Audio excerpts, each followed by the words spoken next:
Hello, welcome. I am Kit and I am playing Hiveswap Friendsim. Fun. It's always fun.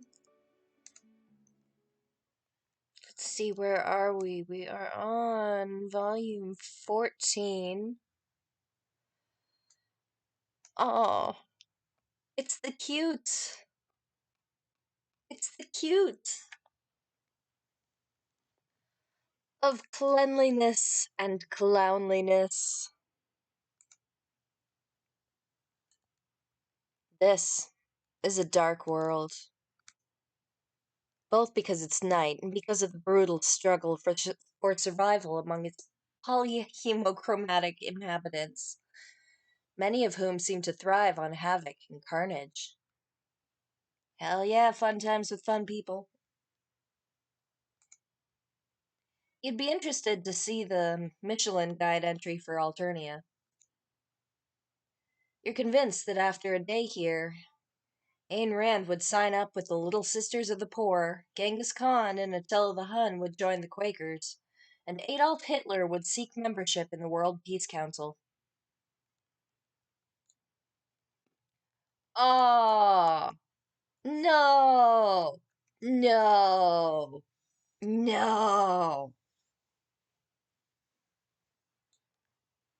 Not uninteresting. It's just slow to start.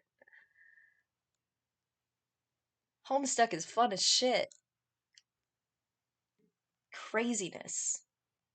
Uninteresting. Bleh. Ooh, Godwin's Law alert. Feeling a little dramatic tonight. Ah, Marcy. Marcy. Voices, voices, voices. Alright.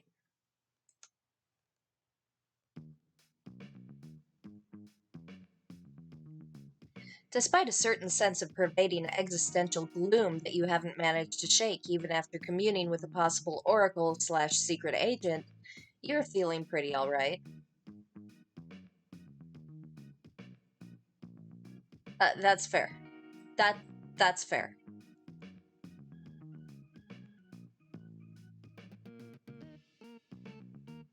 You don't really have to have read Homestuck to get into this anyway. It helps.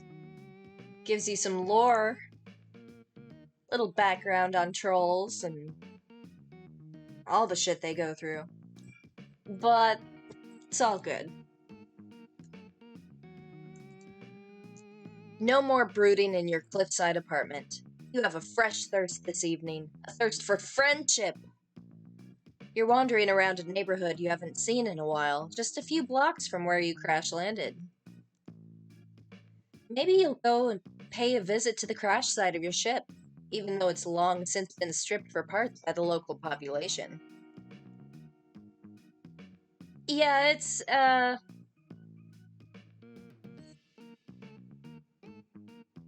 slightly related. Yeah. It's, kind of the same world. Kind of. Kind of.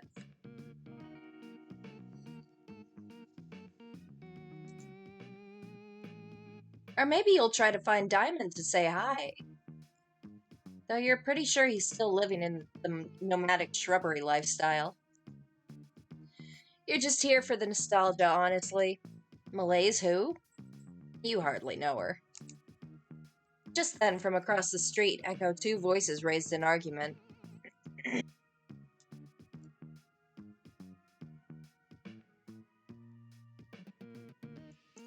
Well, one is soft and murmuring, and one is loud and honking.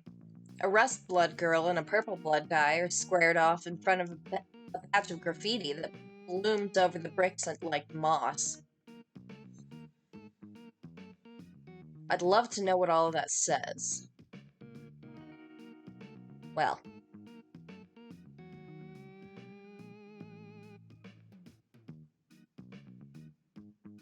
heh, there you go.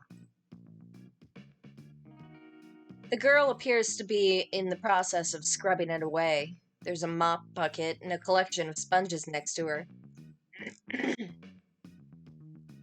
And I told you, this shit is sacred motherfucking iconography, the purple blood is saying. So fuck the hell off, little red dumpling. The rust blood says something back that makes him laugh.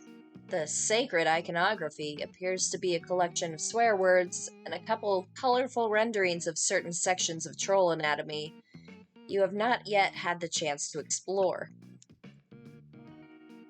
The girl with the bucket wrings her sponge out and stares the clown down. Well, you assume she's staring him down. She's wearing big round goggles to match the bright rubber gloves pulled all the way up to her elbows. Despite the mop bucket, she looks more like a scientist from a B-grade horror movie than a janitor.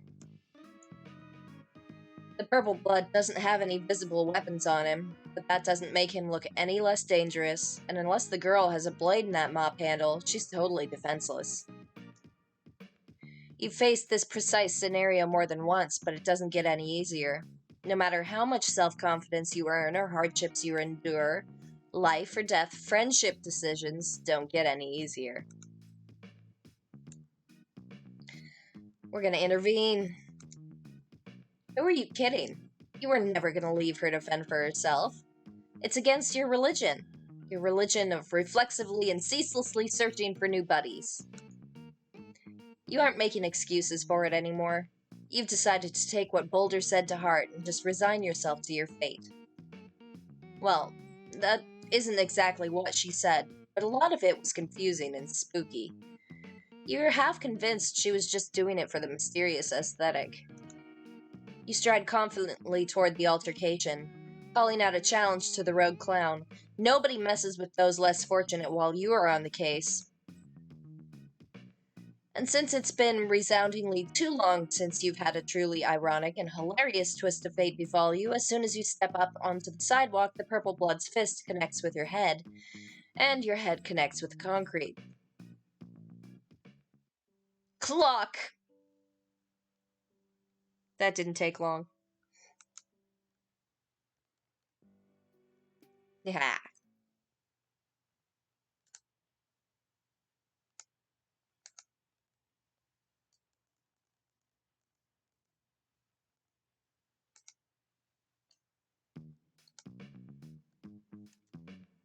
Mind your own business for once in your life. Listen. You aren't the goddamn alien special forces. You aren't the friendship police. You can't afford to insert yourself into the middle of every single altercation in hopes that the drunken gamble of destiny will offer up new and greater connections onto your sore, tired ass. You aren't made of goodwill alone. Everyone needs breaks, man. You march casually by, hands behind your back. If you knew how to whistle, you would. Nothing to see here, folks. Feet smack the ground behind you and the girl runs by, surprisingly spry in the rubber boots. Not spry enough, apparently, because the high blood is hot on her heels. Nope. Not helping. Definitely not. Don't get involved. Don't get involved! You already made your choice. You are not getting involved. At the last moment, you stick out one of your famous legs and the clown goes flying. He hits the pavement hard, nose first. Yes, this is game all about friendship.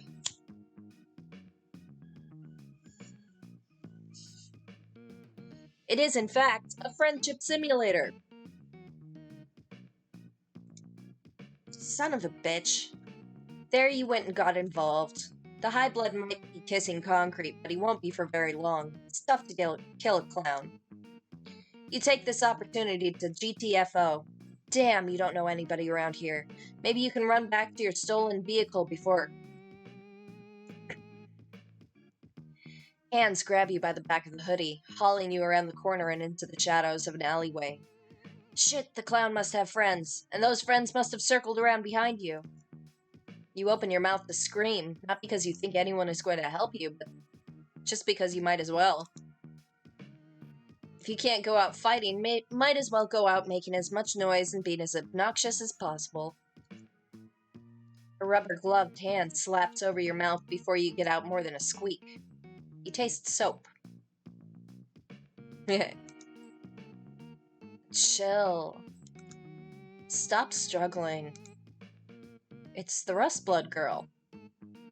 She's taken the time you'd bought her and cashed it in to take refuge in an alleyway. The two of you hold still as the purple blood storms by, stomping and cursing and bleeding from a gash across his forehead. Ha! You did that! Your leg did that! You will never get over the rush you received from doing something cool and competent. Marcy holds on to you until the sound of his footsteps fade. You feel her heartbeat hammering against your back. She lets you go and slides away to the other side of the alley, as if in apology for being so close to you before. Her boots squeak.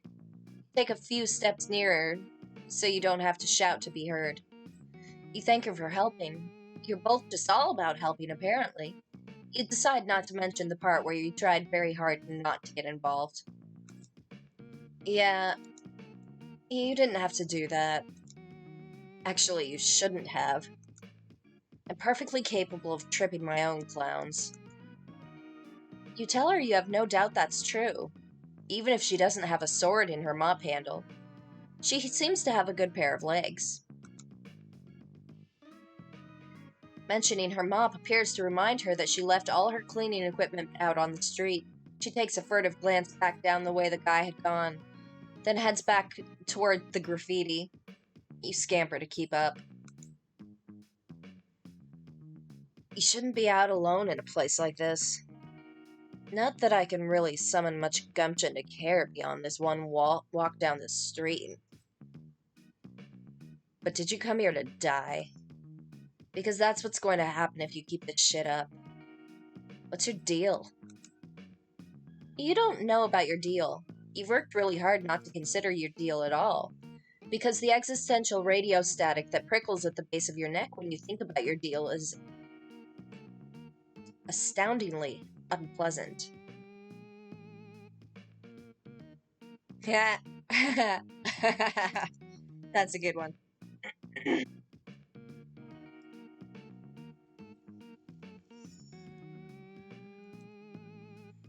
Attempting to change the subject, you ask her if maybe she shouldn't get out of here while she has the chance.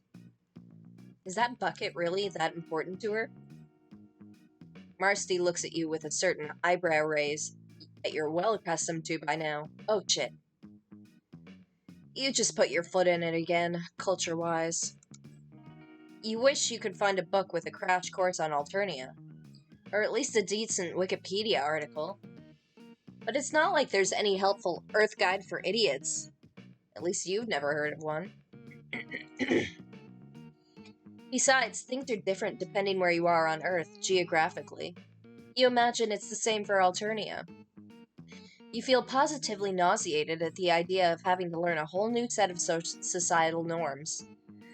You'll just stay in this particular city, thank you very much. Do I care about my bucket? That's kind of a weird way to phrase it. I care about it as much as the next person who doesn't want to get cold.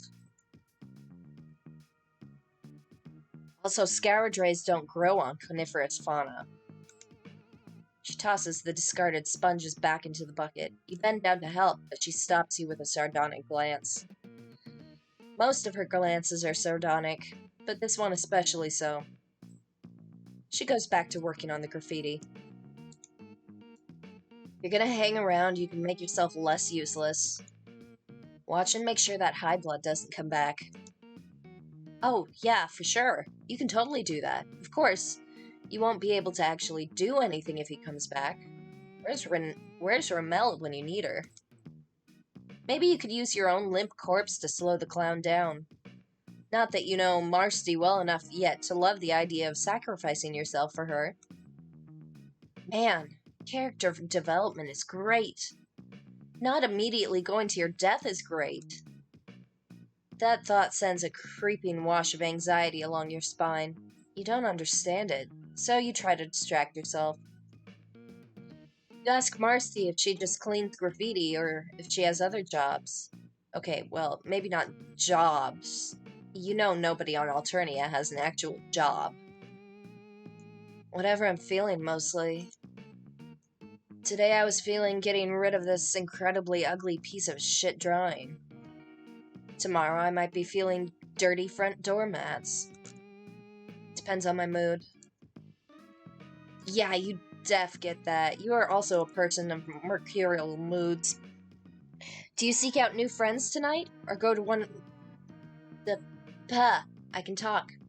Or go to one of your standby pals. Sometimes the universe just sweeps in and decides for you. Yeah, well, you are extremely weird and focused on weird shit. But also kind of magnetic at the same time. It's freaking me out. Wow, thank you. Marcy dunks her sponge back in her bucket. Or scour tray, right. Buckets are dirty. Drones don't make it down here very often. So there's a lot of shit to scrub. You tell her it's cool that she likes cleaning so much. Where you're from, physical labor is considered morally virtuous, but also kind of looked down on? Fuck, maybe you could use an Earth Cultural Handbook your own damn self. Who said anything about liking it? Who made the rule that I can only do what I like? Slams the sponge down hard into the scour tray, getting water down the front of her apron. This is just what I do. What, do you like wandering around here in someone else's hoodie? Accosting strangers? Kind of, sometimes. You didn't choose the friend life chose you. But Marcy isn't a stranger in a strange world like you are. She's got horns and gray skin and everything. You realize she's a rusty, but come on. Oh, yeah. How many burgundies do you know exactly? Well, one. And he is interested in, meat. But he's pretty enthusiastic about it. One might say, over-enthusiastic. You think I'm not enthusiastic? She scrubs harder to show you just how enthusiastic she can be.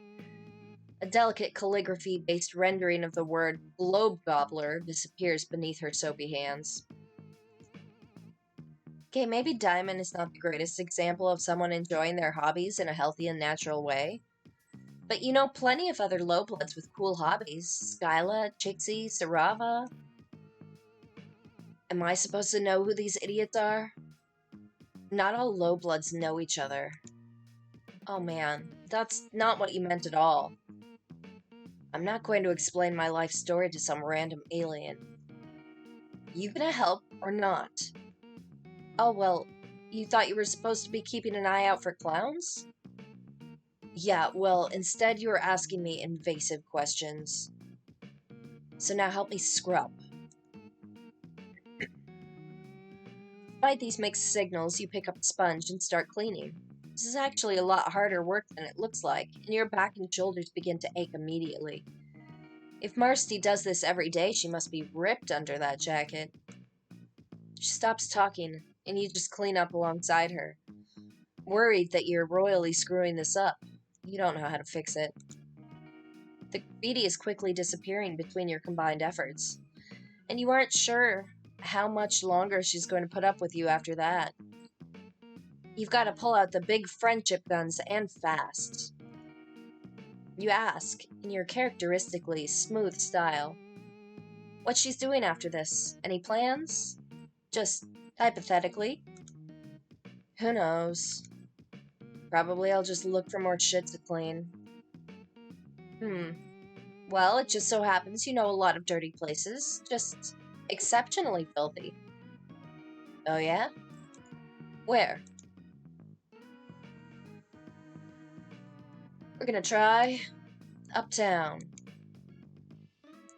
It just so happens that you have connections. Uptown girls. And boys. You ask Marcy how she'd like to clean a mansion. I guess that could be cool. What are you thinking?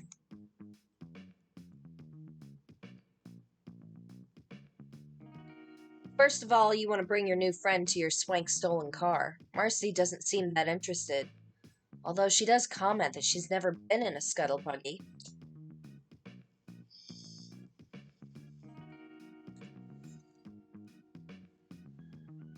Then she begins picking the crumbs from your back seat. You tell her she doesn't have to clean up after you. Bold of you to assume I'm doing it for you. You shrug. You've come to accept that some of your friends are just fundamentally difficult to understand. Some days you really think you're beginning to get it, and the next you remember that alien isn't just your immigration status.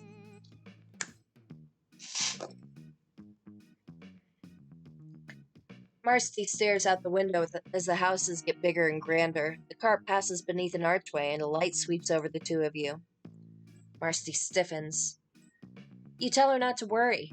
It's just a sensor to discern your blood color. Malik gave you a plug-in to scramble it. No stress. Must be nice to have friends in high places. You ask Marcy where she lives. Wherever I feel like. Depends. So she's just like Diamond. Her hive was destroyed, or possibly up a tree like Boulder. Although it's possible she was just fucking with you. I wish you'd stop comparing me to people like I should know what you're talking about. And no, my hive is fine. It just gets boring cleaning the same fucking building over and over again. You get how that could be cool, going from place to place like Diamond goes, looking for meat, and Connell and Anastasia look for people to kill. Everyone here seems to be weirdly obsessive and hyper-fixated. Maybe that's what happens when you bring up a bunch of kids in a robot-regulated world where the only rule is don't get cold, and, by the way, some of you are inherently inferior. Have fun. As you get closer to Zebra's hive, you begin to get chilly strep pods. What if he tries to make Marcy into one of his, guests? He has that weird thing for low bloods. Figure she'll be safe if she's with you, but you aren't always the best at making good decisions when you have more than one friend to deal with at once. The sight of Zebra's Lucis glaring at you from an upstairs window clinches it. You can't take another condescending stare from Zebra Dad. Where are we going? I hope you weren't talking about this pathetic mess in the seat.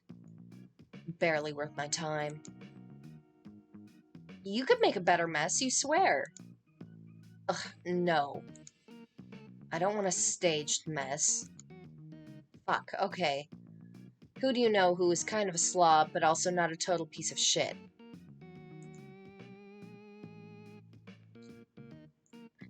Goat Dad lets you in with a hysterically happy bleat. Aw, missed you too, Goat Dad. Let's just take a look at Goat Dad there. Frickin' love Goat Dad. That is the best Goat Dad. Unlike the other Goat Dad. Yeah. Marcy weathers his snuffling and nuzzles, and when he tries to eat one of her rubber gloves, she scratches him behind the ears as a distraction. She gently removes the glove from his mouth. I need these, actually. You called to Gallic, but he doesn't respond. Maybe he's out. The coffee pot is half full, but it's cold. Goat Dad bleats and butts you gently. Aw, poor guy. Are you lonely? Has Gallic been neglecting you now that he has a hate boyfriend? Marcy is a little more uncomfortable here than she had been in your car. But when she catches sight of Gallic's study, all of that sloughs off. It's even more of a mess than it had been the last time you were here, when he'd been trying to impress you with his intellectual clutter. She gets down to work immediately, stacking books alphabetically and sorting papers into piles by subject. You know Gallic is an A-type personality who will probably go briefly ballistic at the knowledge someone has messed with his stuff, but Marcy is just so organized and thorough. Feel sort of weird about just standing there and watching her clean, so you gather up all the used dishes and bring them into the kitchen. When you're done with that, you figure you'll just try to be entertaining. You ask her if she's seen any movies recently. Since you've made friends with Zebedee and started hanging out with Tagiri's anime club, you've been exposed to multiple cultural touchstones. Yeah, I don't really watch much TV. Don't worry, I don't need to be entertained. She kneels down to start dusting beneath the couch. I know you think I'm basic, and that's fine. I don't really give a shit what anyone thinks, let alone a condescending alien with no blood color to speak of. Yikes. So if you wouldn't mind... Crunch. Crunch. Oh. Oh no. Crunch, crunch, crunch! What the hell is that noise? And there you go again, getting swept up in a friendship endeavor and totally beefing it. You forgot about Goat Dad's propensity for nomming on anything within reach, and he spent the last 10 minutes happily munching on several leather-bound notebooks. Galax experimental word rumpuses! Fuck, he loves those! He's gonna murder you! To smooth another layer onto this farce, the front door creaks open and Galax's voice rings out, calling to Goat Dad, who lets out an excited bleat and scampers off, trailing little white scraps. Marsty looks from you to the front of the house and down at the paper trail. Then she's out the window and off down the hill because, though basic she may be, she's no idiot. Scamper.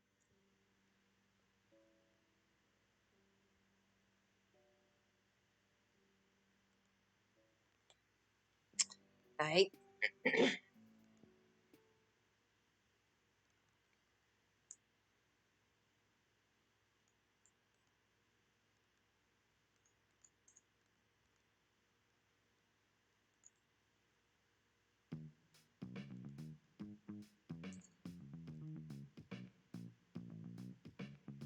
We're going to go downtown. You suggest that this place sure looks ripe for some serious power cleaning. Because, wow, filthy. Yeah, I guess. I was planning on cleaning down here anyway. The drones mostly take care of the high-blood neighborhoods. Interesting. Zebra had low bloods cleaning for him, but maybe he's an exception. I'm not here to explain cultural dynamics to you. You consider mentioning that you are the main character, and thus totally deserving of cultural exposition. But you doubt she'd take that well. Also, it's kind of a weird thing to say, so never mind that.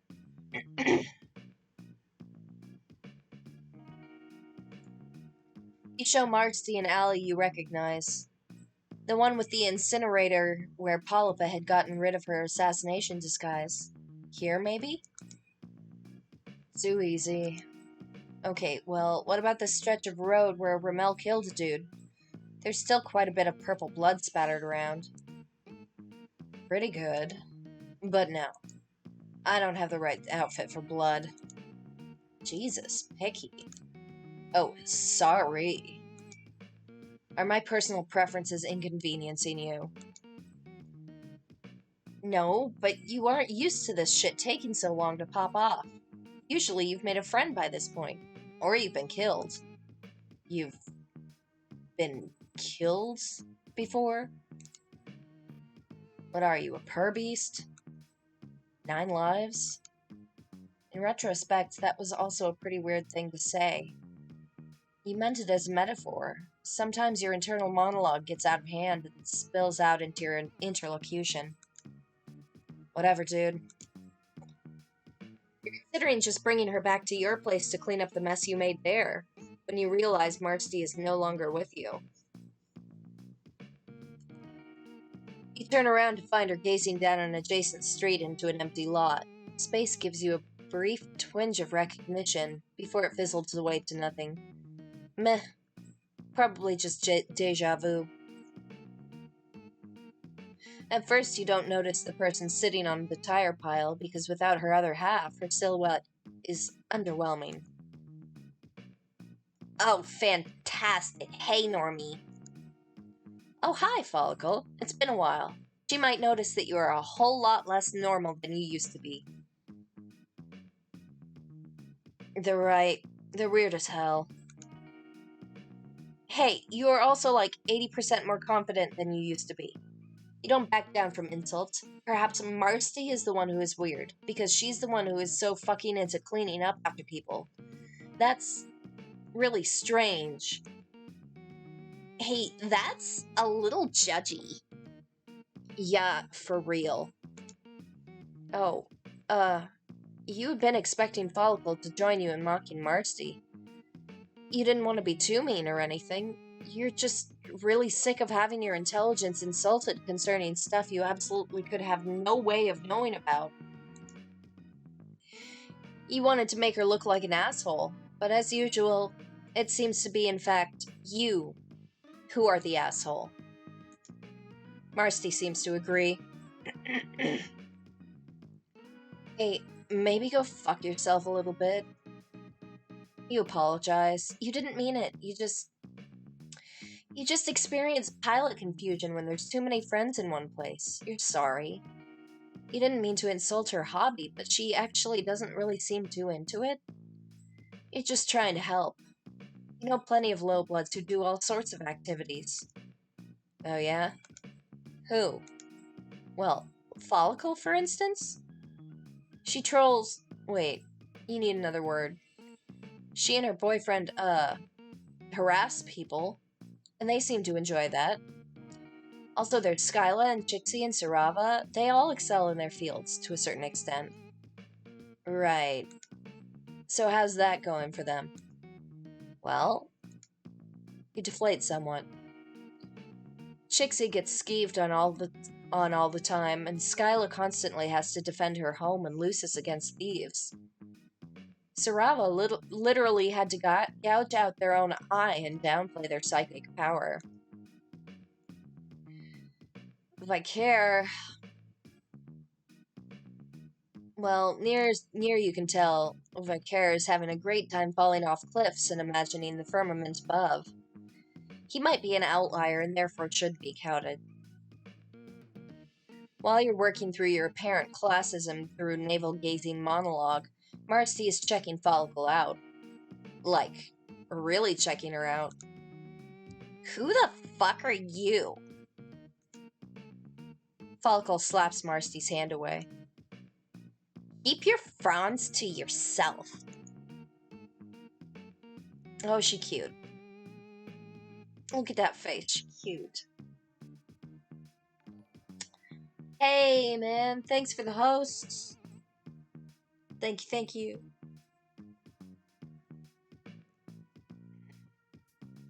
Cute. Marcy raises her goggles up to her forehead. You've got void rot. No shit, Troll Sherlock. So cute, right? Super cute. Marcy gives her another once-over. She looks impressed. You honestly can't blame her. If Marcy liked grimy things, well, Follicle is right up her alley. Dirt El Dorado. Selfishly, you wish you'd met Marcy back when you were more of a wreck at the beginning of your adventure. You're filthy. Oh, that's a look. That is a look.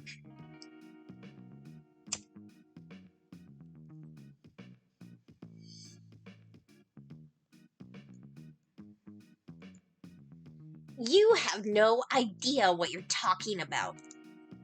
The fuck you? Marcy touches her on the forehead, slowly this time, so as not to take her by surprise. Right?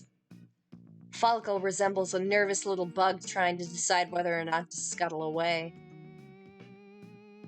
Did you think the dirt helped you keep insulated? It's actually the opposite of that. If you were less grimy, the energy transfer would be easier.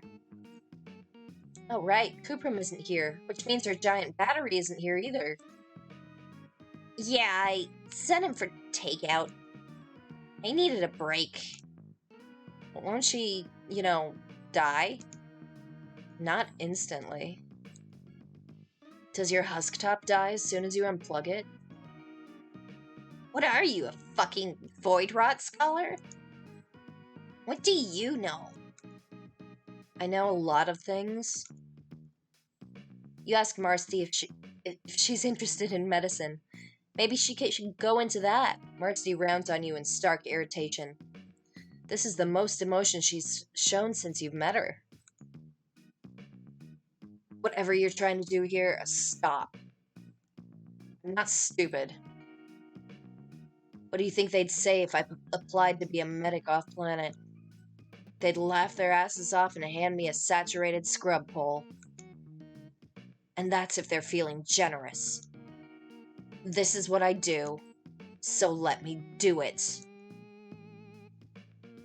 Chastened and uncharacteristically speechless, you nod and let Marcy turn back to Follicle. Really don't want to just leave it like that, but maybe the truly friendly thing here would be less trying to improve your friend's life and just letting them live it. Diamond had told you much the same thing all those months ago. But he's planning to just keep his head down and try to stay alive. It's not uplifting, but maybe not everything has to be. Marcy gives Follicle some advice as to the best way to make sure her body retains as much energy as possible. Follicle groans, and you're pretty sure if she had eyes, she'd be rolling them. You do notice, however, that she listens. Marcy starts back down the sidewalk after that, pushing her scour dray in front of her. After a moment's hesitation, you follow, half expecting for her to get mad again. Instead, she just slows down so you can catch up. She's pulled her goggles back down over her eyes. You think they're probably more there for social reasons than protective ones. Sheepishly, you apologize for being a busybody back there. You're just really used to wanting to help people out. Kind of for selfish reasons, friendship reasons, but still. Yeah, it's fine. No hard feelings. You just like fixing things when they're busted, or when you've busted them through your own chronic idiocy. Sometimes you just gotta do what you can. But you think Marcy might understand that a little bit. Yeah, I think I might. Sometimes it be like that. Yay, we got a friend.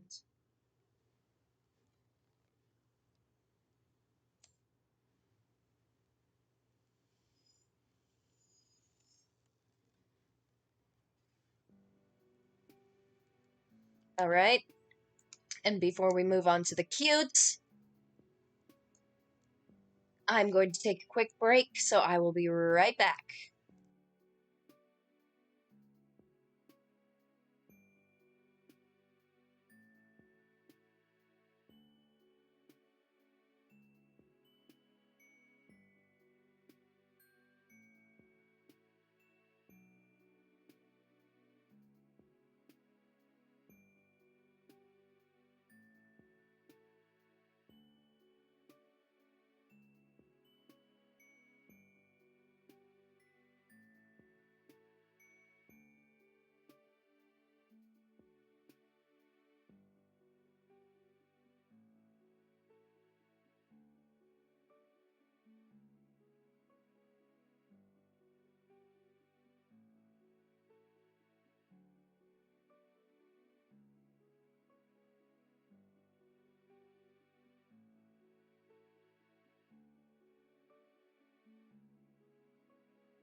And I'm back.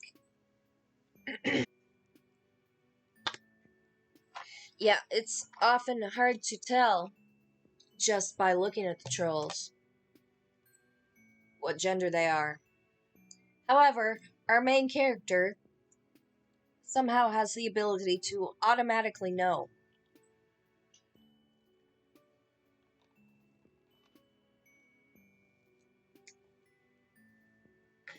whether a person is a she, a he, or a they. Main character just knows. Thing. They know. They just know. Yeah.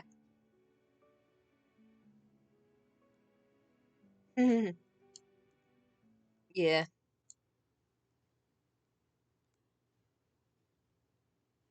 Here we go. Time for the cute. It's time for the cute.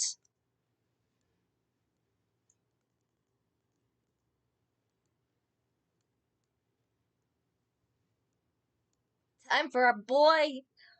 A boy. Such cute. My little honks.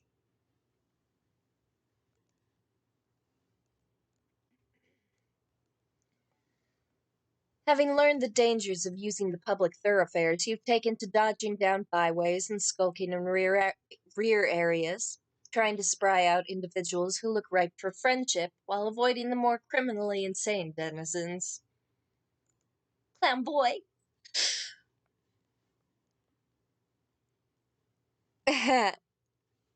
Yeah, a bit. Just now, you're following a winding footpath through the undergrowth surrounding a neighborhood where the local hives are spaced far apart. Huh. You came creeping along this footpath for safety. You should have known better. The undergrowth here is like most of the other life forms on Alternia, evolved to ruthlessly purge the gene pool of the weak and the reasonable. Coiled, spring-loaded stalks with foot-long thorns flank writhing bushes with razor-edged leaves, which in turn crowd tentacled flori, with toothed lobes oozing liquid hisses and smokes when it touches the ground. Extreme caution is needed. Just as it's needed in every circumstance on this planet.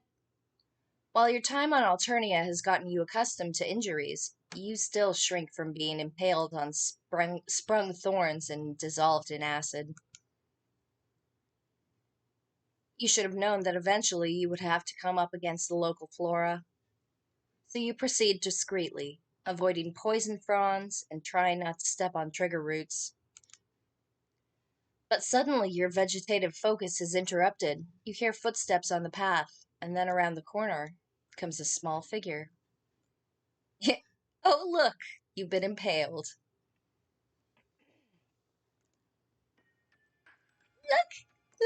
Look, there he is.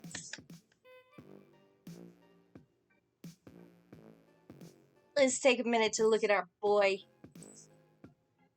He's so cute. A bandolier full of Fago.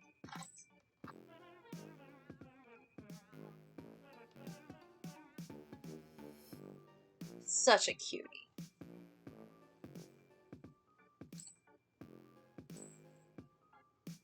Yup.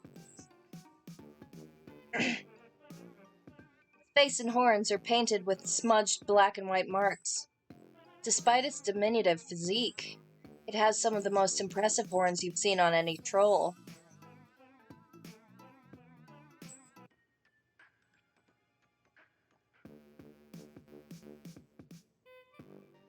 Oh.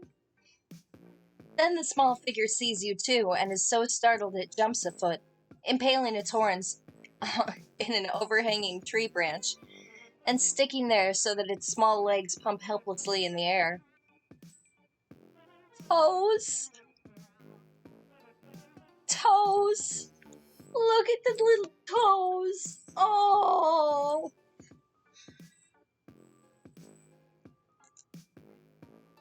Honk!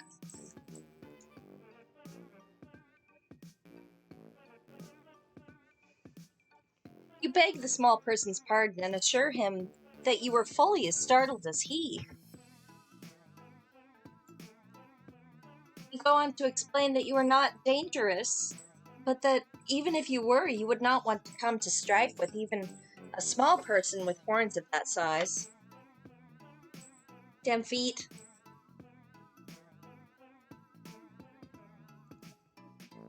Honk? Yes, you will be happy to help him down as long as he promises not to attack you with the many bladed weapons that are stuffed into his belt.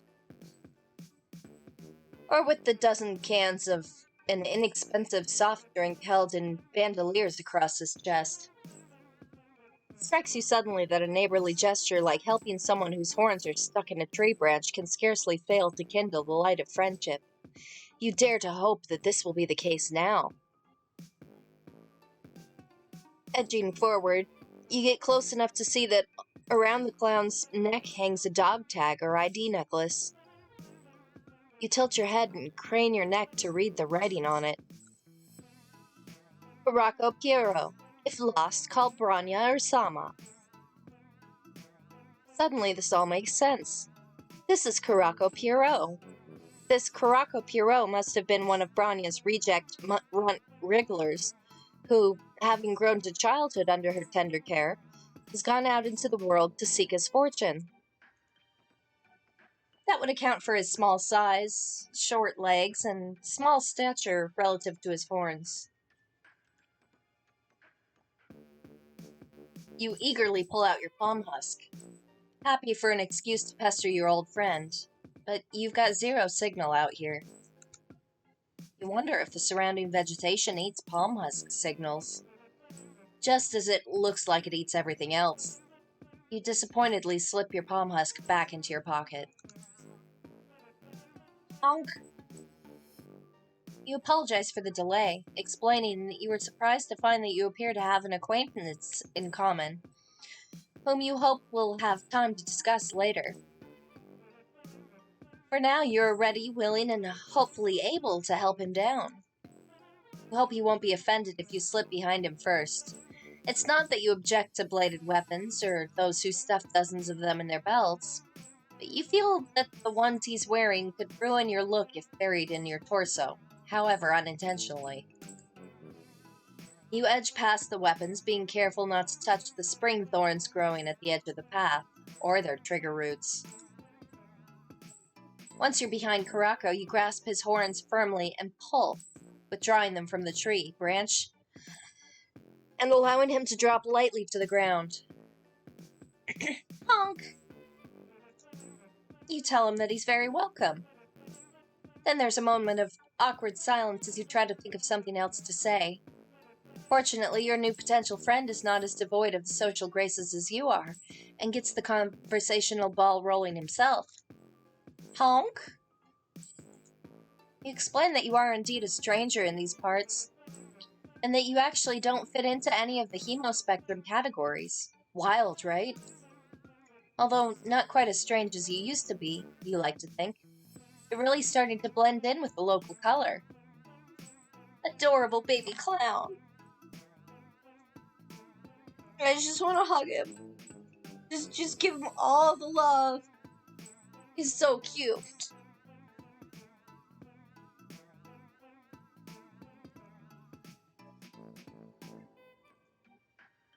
Honk? Well, you'd rather not exhibit your blood just now.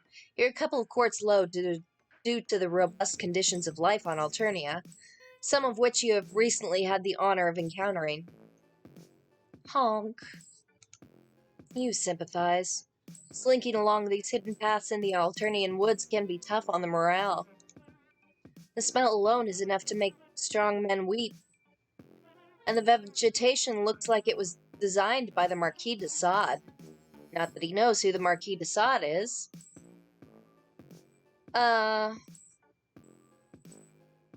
Purple Bloods, yeah. Clowns, some of them.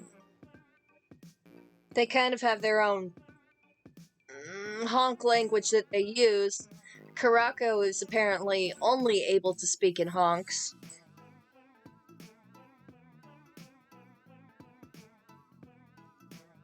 You can't help but feel it would be so much better if one only had a skulk buddy, you continue. How wonderful it would be to travel these dusky lanes with a kindred spirit, a twin soul, a fellow traveler, an intimate crony. You're such an expert on friend synonyms by now. I don't know. Honk? No, you haven't met anyone like that either, but you would certainly like to. Your new potential friend is obviously thinking seriously about this issue, so you back off, give him some space. You pretend to be deeply immersed in studying one of the razor-sharp leaves on one of the writhing bushes beside the path. You aren't one to force yourself on others, or try to unduly influence their friendship decisions. Okay, well, maybe you've forced yourself on others in the past and tried to influence their friendship decisions. Maybe you've even done this a lot, but you've recently evolved as a person.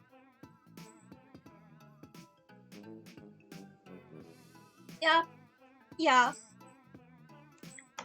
Missing a lot of context is par for the course.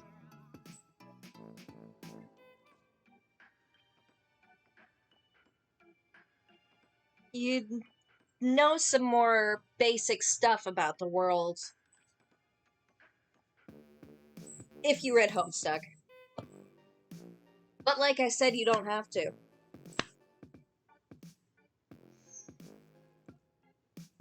You know now that friendship is something that has to come authentically from within. Friendship is spontaneous. Real friendship sprouts naturally from the soil of mutual respect. The best friendships grow and ripen over years, and are not rushed or forced. Of course, you've only known this small person for about 5 minutes, but you have to start ripening sometime. You were reflecting thus on the theme of friendship when a loud pours suddenly from the sky above. It's a crackling, sizzling sound, like a chitinous thing with too many legs struggling in a hot frying pan. Oh no! Oh no! Scared boy! Scared baby! No!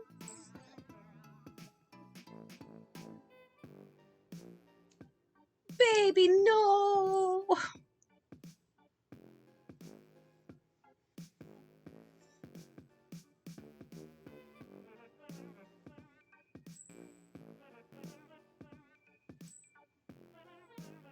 Oh crap, I forgot something. Excuse me, I will be right back.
Alright, sorry about that. Kurako jumps so violently that he nearly gets his horn stuck in the tree again. Looking up, you see a floating metal object, vaguely troll-shaped, but huge, faceless, metal, and with numerous sets of lightning bolt-shaped horns coming out of its head and neck. It's also not a very sparkling conversationalist. It remarks in a flat, echoing blare.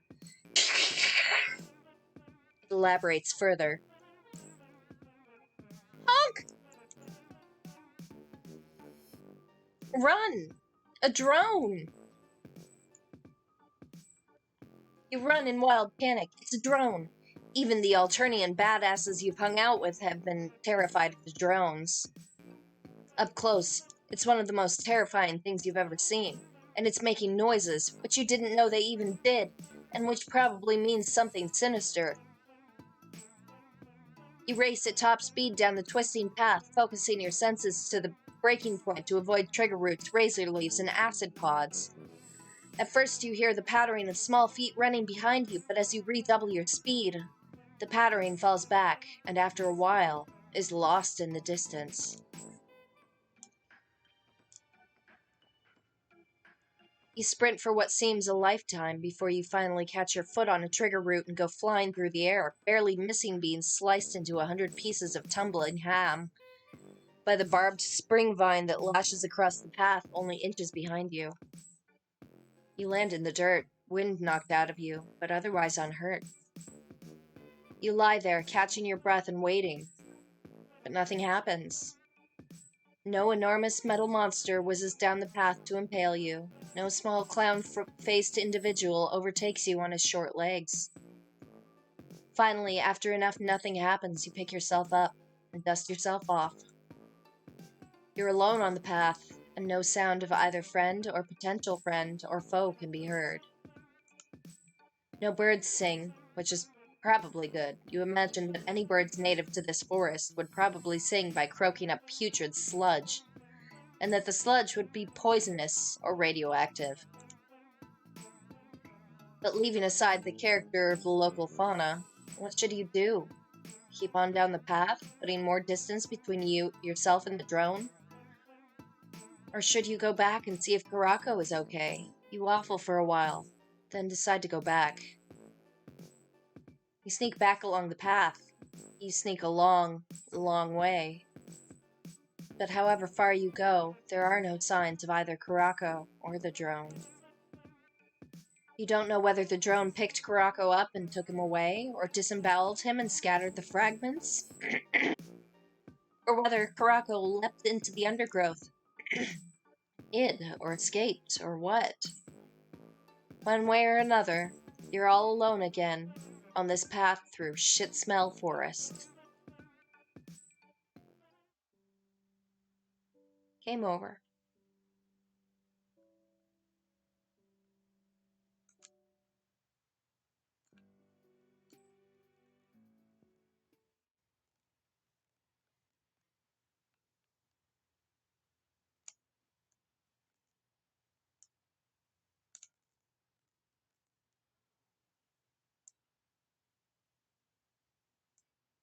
And just look at that cute little smile. That cute smile! So cute.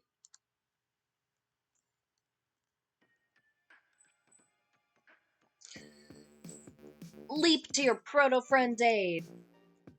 You leap to your proto-friend's aid. Thinking quickly, you push Kurako against a large rock that juts out of the undergrowth nearby, and jump in front of him, shielding him from the drone with your body. You then pretend to be leaning against the rock in an attitude of tranquil repose. Several of the bladed weapons in Kurako's belt poke you in the ass, but you don't let this show on your face. Instead, you yawn elaborately and check your wristwatch. You don't have a wristwatch, but you don't think drones know what a wristwatch is anyway. You pretend to smoke a non-existent cigarette. Again, you're not giving anything away, because drones don't know what cigarettes are either. But the drone has apparently taken an interest in you. It floats down between the trees and undergrowth and hovers above the path several meters from where you're pretending to relax against a rock after a long day of hiking through scenic shit-smell forest. Quite a terrifying sight, actually. The drone observes soullessly, making Kurako jump so that several of your internal organs are threatened. However, you maintain what you believe the local populace would call a stiff upper whistle pillow. The drone's blank metal head studies you, or it could be studying something in the opposite direction. Or even taking the drone equivalent of a piss. You can't really tell from its expression, because it has no features to make expressions with. This examination or non-examination continues for some time. But your diminutive potential friend is well hidden from view, and after a while, evidently concluding that you are an inanimate object, it makes unaccountable gestures with its wrists and fingers. The drone floats upward again, gaining speed, until with a dreary it whizzes off somewhere to find other hapless non-standard citizens to euthanize. There's that smile, look at that. So cute. When it's gone, you stand away from the rock and rub several sore places that have been pierced by bladed weapons. You turn to Kurako to comment on the recent fervor, but stop when you see the look he is directing at you. A warm and admiring look, an affectionate and esteeming look, a look of friendship. Your first impulse is to throw your arms around him and lean in, but on second thought, remembering his pants arsenal, you put out your hand for a warm handshake. Victory is so close. But before you can seal the deal on this sweet friendship transaction, you hear a disturbance further down the path. God, can't the narrative chill for one single moment? Especially a moment when you're about to consummate a beautiful friendship. You turn to look. The footsteps, several sets of them, get nearer, and around the bend come three figures. Three figures wearing swimming outfits, lots of gold jewelry, and insouciant expressions. Three figures with gills on their necks and small, stylized fins on their face. Oh man. Is it possible that you finally happened upon a group of the legendary sea dwellers? They stop short when they see you and Kurako, obviously startled. They study you. You study them. Then Finhead Interloper 1, in a one-piece and diamond earrings, whispers to her companions, and all three burst out laughing. Finhead Interloper 2, in a violet wetsuit and rings, slaps her thigh, and Finhead Interloper 3, in checkered swimming trunks, holds his sides. Part of you is relieved. Laughter drives out the devil, is the best medicine, and in any event is better than homicidal mania. Yeah, sea dwellers. Love me some sea dwellers, but we all know that already, don't we?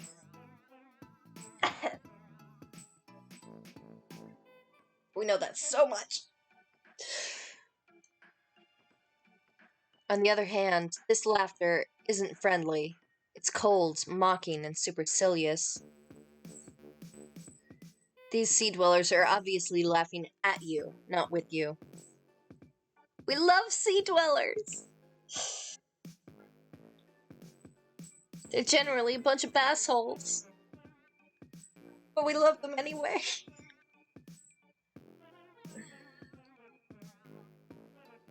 Oh, there's a face. Oh, honey. Oh, honey, no.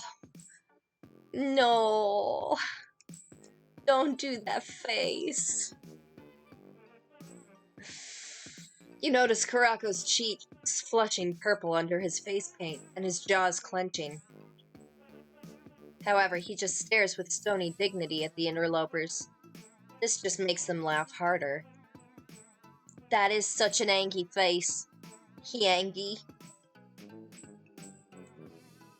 First Sea Dweller says, "What are you two supposed to be? A shrimp Cassidy and the Squamous Kid, says her second companion. A cold-bait minnow and his mutated soft-shell crab, says her third.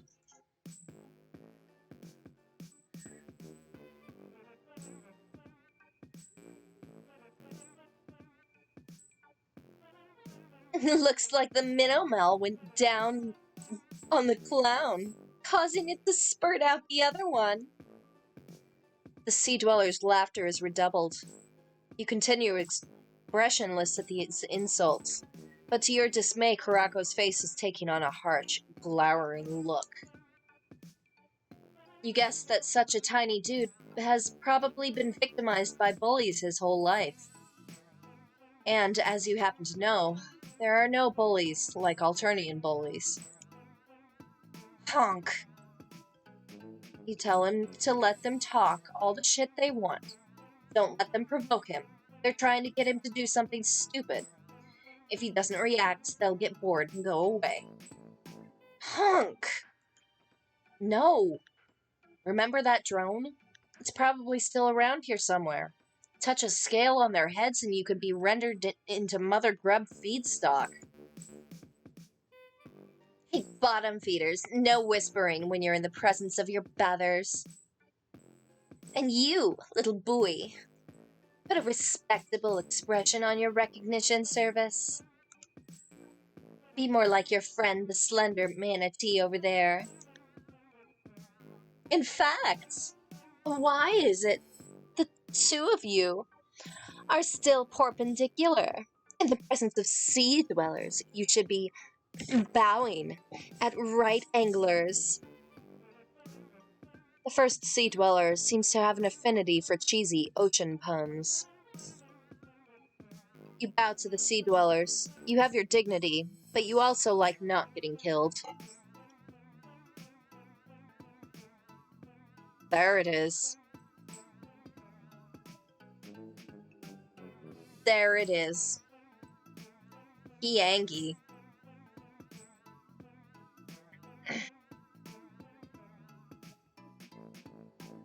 Yeah, the puns get a little out of hand sometimes.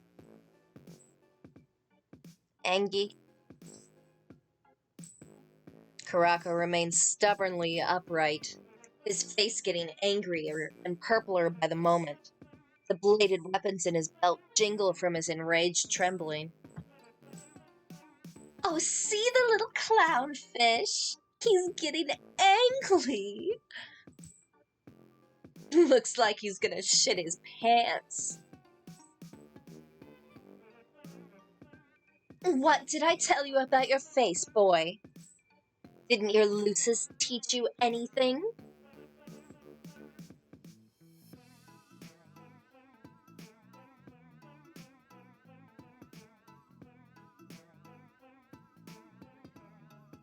I doubt he even has a Lucis. A self-respecting Lucis would never let a shrimp like that out of the hive.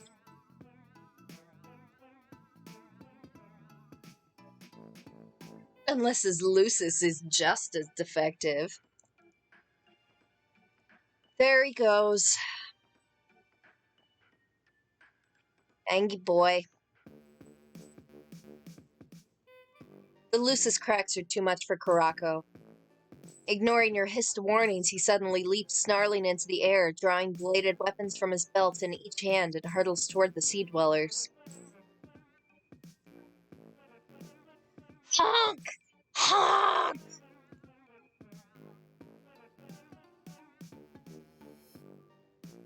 Well,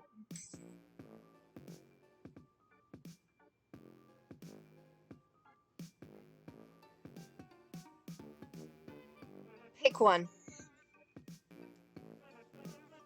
You guys pick one. Leave it up to you this time. Are we jumping in? Or are we stopping him?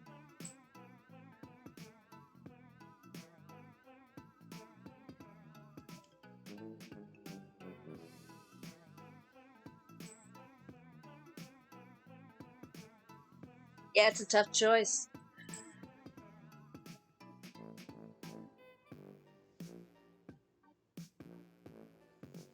Death? Okay.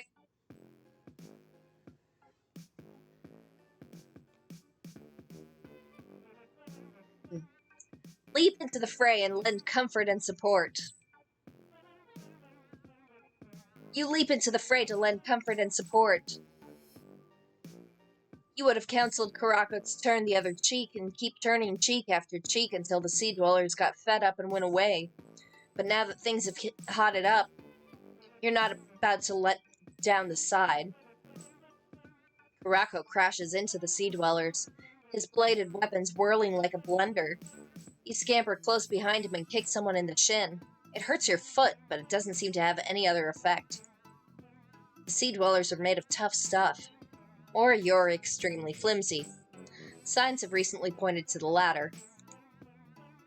Your next sortie is more effective, however. Thinking quickly, you pick up a rock and throw it at the trigger root of a spring thorn growing along the path next to where the Violet Bloods are enduring Hurricane Clown. The coiled stalk springs out, impaling the dude with a dozen foot-long thorns. Thrown off balance, and violet blood begins to flow copiously down his body. That's a hue you haven't seen before. Kind of pretty. But these Sea Dwellers are made of tough stuff. He yanks the spring thorn stalks away from him, pulling the thorns out and flinging it into the woods. Then he takes out a pocket handkerchief and starts patting his injuries gently. Meanwhile, Karako's bladed weapons have not been idle, and the other two Sea Dwellers are likewise leaking violet blood. But these bastards are hard to kill. I do too! Look at my RPs lately. Yeah!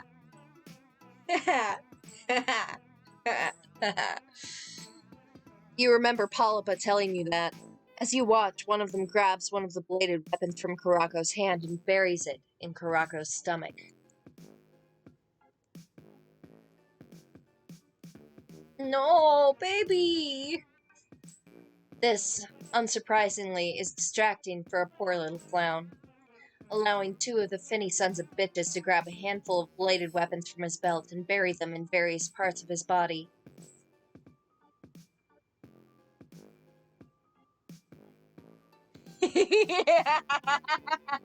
Hey, I've been flirting with him for a while now. That's been going on since before Dirk and Crow became a thing.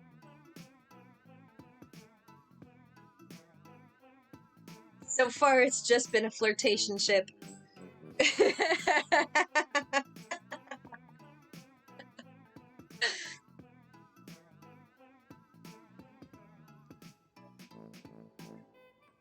You dance around, delivering harmless kicks and curses.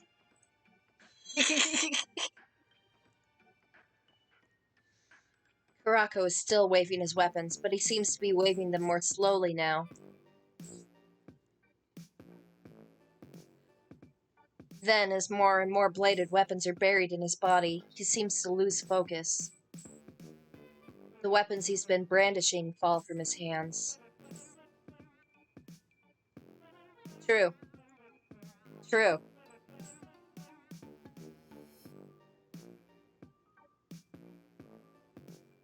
And it's adorable as fuck.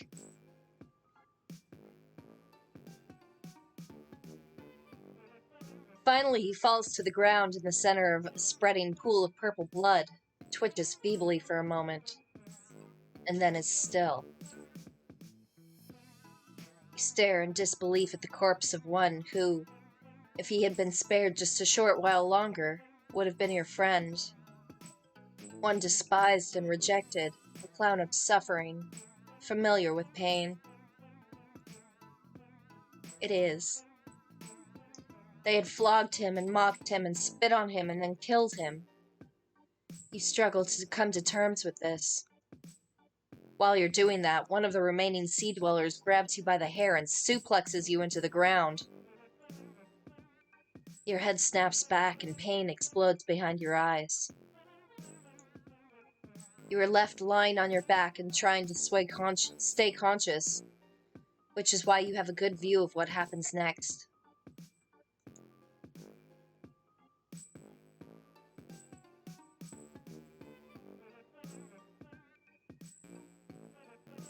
That's a strange background for this moment, but okay.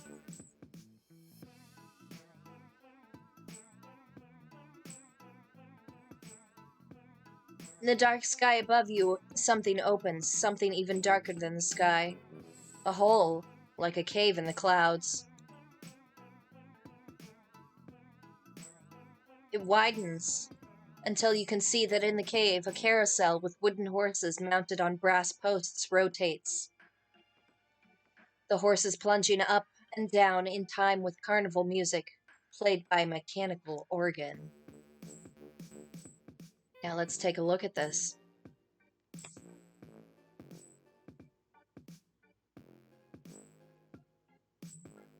It's this. You should be. Yeah, ha ha ha ha. It widens until you can see that in the cave. Oh wait, I just read that. Riding the horses are naked store window mannequins. Their legs slung over the horses' backs, their stuffed arms down by their sides in whatever pose they were created. Their horns huge and wildly shaped. In the darkness above the carousel, other naked mannequins with plastic wings tied to their backs are supported on wires. And above these, in turn, a net of white Christmas tree lights twinkle against the roof of the dark cave, or circus tent, or whatever it is, throwing their dim starlight illumination down on the rotating carousel. As you watch, two of the winged mannequins break loose from their wires and fly down from that dark region into the night sky, in the dimension Alternia occupies. They maneuver until the stiff hands on the ends of their stiff arms are underneath Karako. And then they lift him up into the sky and into the dark carnival.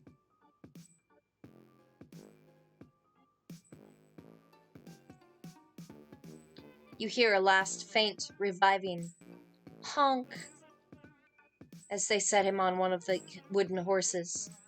And then the hole in the sky closes, and there is nothing but the night sky above you. All is silent and still again. An odd feeling comes over you. You don't think you've ever felt such a feeling. Just the reality of how utterly insignificant you are. Sure, you've spent the last few months wandering with no desire but the desire for connection, and you are, in a way, a being unique in this galaxy. But honestly, what does that even mean? Flit in and out of people's lives, there one minute, gone the next, always moving from friend to friend. You are, for all intents and purposes, a virtual non-entity, a bland point-of-view vector, a neutral second-person narrator, barely coming into the picture, a retiring entity, expressing only a simple one-dimensional desire for friendship. I've never been to an actual circus before. I'd like to.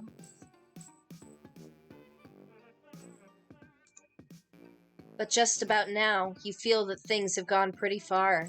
And just about now, you feel that you've had about enough. Enough of arrogant high bloods.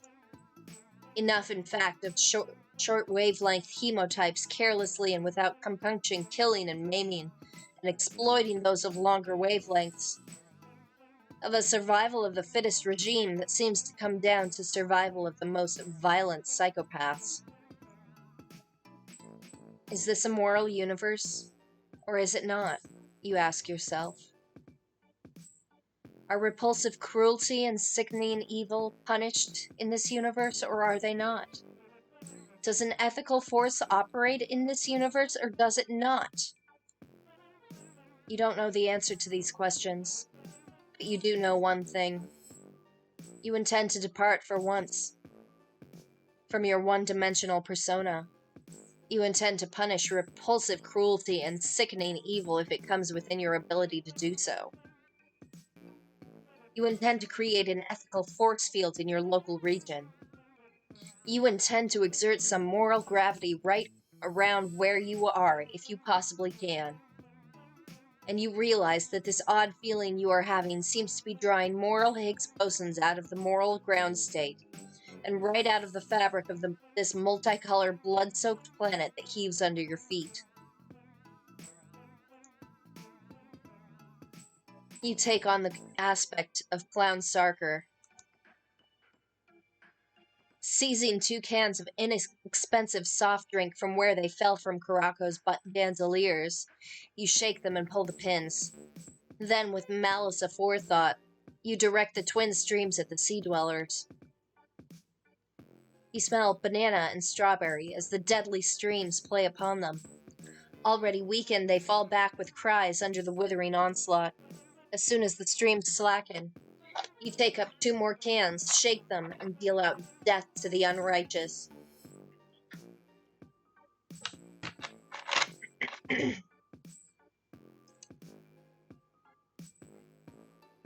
You smell peach and diet root beer this time, but no pity softens your heart.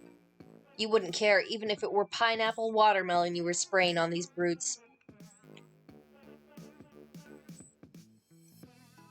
I imagine sea dwellers don't do well under an onslaught of Fago. Probably doesn't feel good getting in their kills.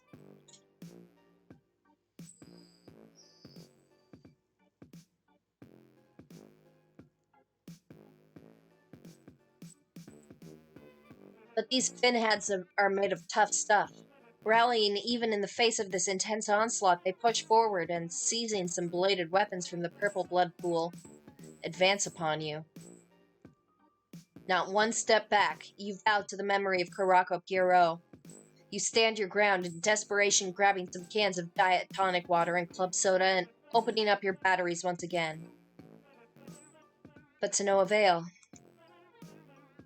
Trident pierces you to the bone, followed by a scimitar, a tomahawk, a short spear, and so many other bladed weapons that the sheer weight of them drives you to the ground, where your red, precious blood flows in moderate streams, mixing with the purple blood of your proto-friend.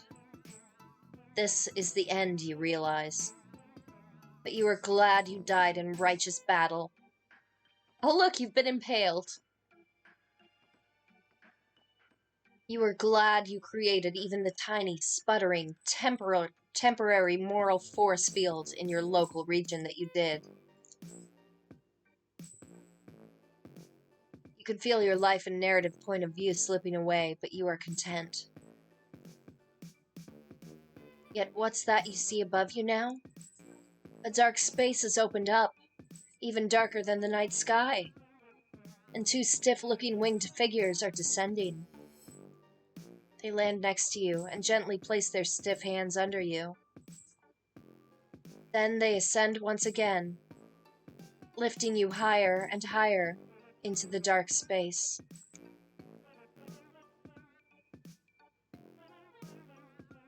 As you pass the boundary of the heavenly carnival, your life seems to revive within you, and as the fabric of the place closes around you and the 2 stiff mannequins place you on a carousel horse next to Karako, you realize that planets, universes, dimensions, realities, powers, principalities, and cosmos come and go. But friendship is forever.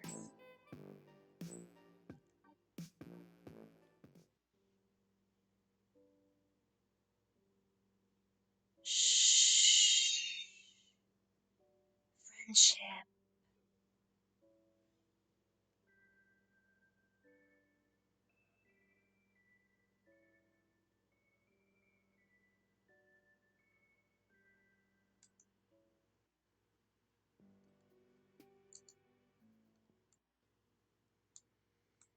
All right. I'm going to take a moment And take a drink.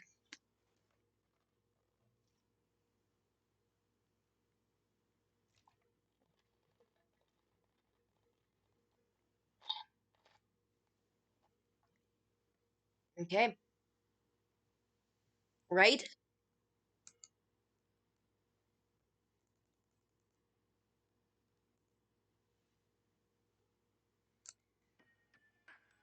Doop,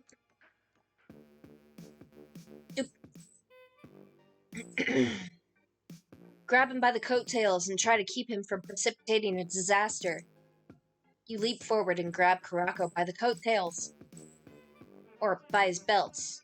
You aren't actually sure what a coattail is? Jesus, he's strong. You can barely hold him. It's like trying to restrain a small truck. Legs rotate wildly, kicking up a cloud of dust, and he brandishes his bladed weapons wildly in the direction of the sea dwellers. After a startled moment in which they jump backwards, the sea dwellers have started to laugh again, coming up with more stupid insults and fish puns. This is not helping. Karako runs twice as hard, honks twice as loud, shakes his weapons twice as threateningly. Hey! Hey! You shout at Karako, trying to be heard above the fracas, holding on with all your might and digging in your heels.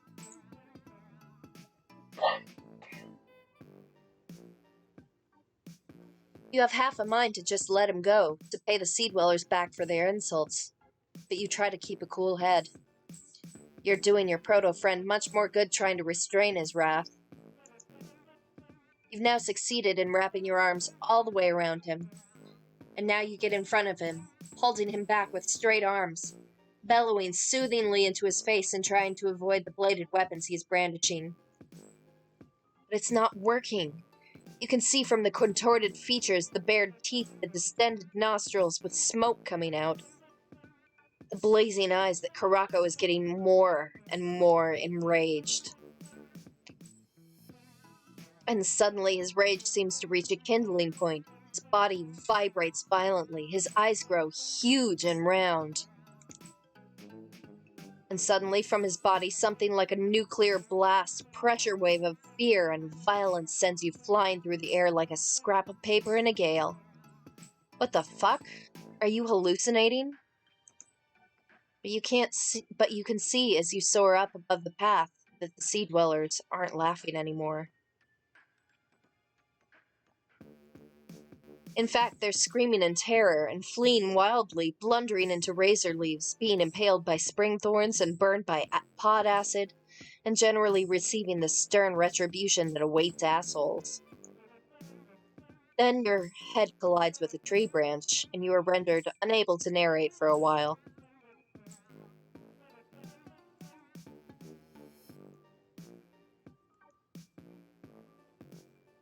You wake up lying in the dust. As consciousness returns, you realize that you are lying in the path, and as it returns further, that a small clown-painted figure is seated next to you, quite calm now. He smiles fondly as he sees you sit up. Honk! You smile in return. Look at that face. Look at that face. Oh, what a sweetheart. He used his chuckle voodoos. Oh, that's so fucking cute. You express relief that he realizes you were acting in his best interest, holding him back from the finheads, and now, though largely because of his unexpected burst of clown sorcery or whatever that was, everything has turned out for the best.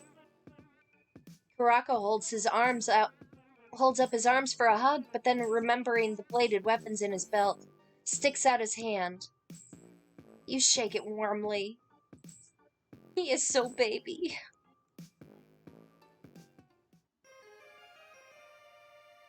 So cute. It's such a cute. Oh, baby. Yay, we made friends. All right, let's look at our friend roster here. We're starting with Marcy. Sometimes it be like that. You cleaned up your own attitude. Friendship is forever. You ascended to the Dark Carnival. Or did you? Oh, he absolutely, baby. Alright, credits time. Writer. Writers. Let's see. Aisha did Marsty. Very nice.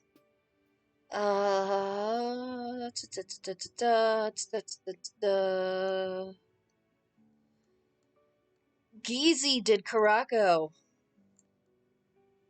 Fantastic writing on both. Character artists. We've got Kim Quach this time. Yeah. And Angela Sham was the background artist this volume. Ending illustrations. Again, Angela Sham.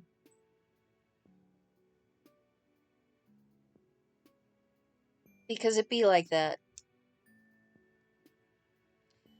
Music. Who wrote the music today? James Roach did Caraco's theme.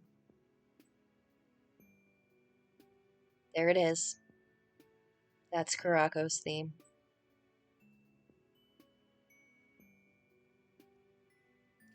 James Roach also wrote Marsty's theme, Service Card, Neutral Edition. Alright. Thank you for joining me.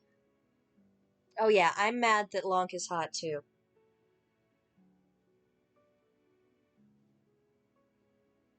I just want to... Yeah.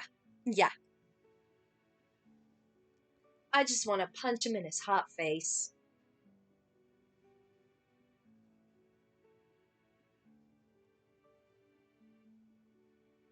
Throttle his hot little neck.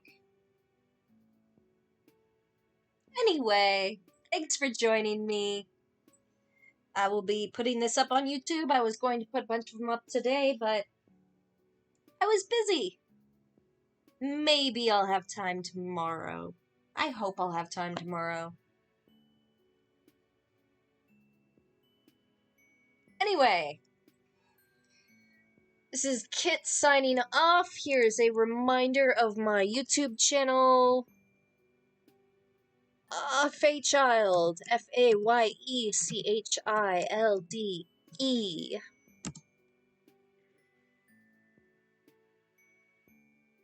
Bye.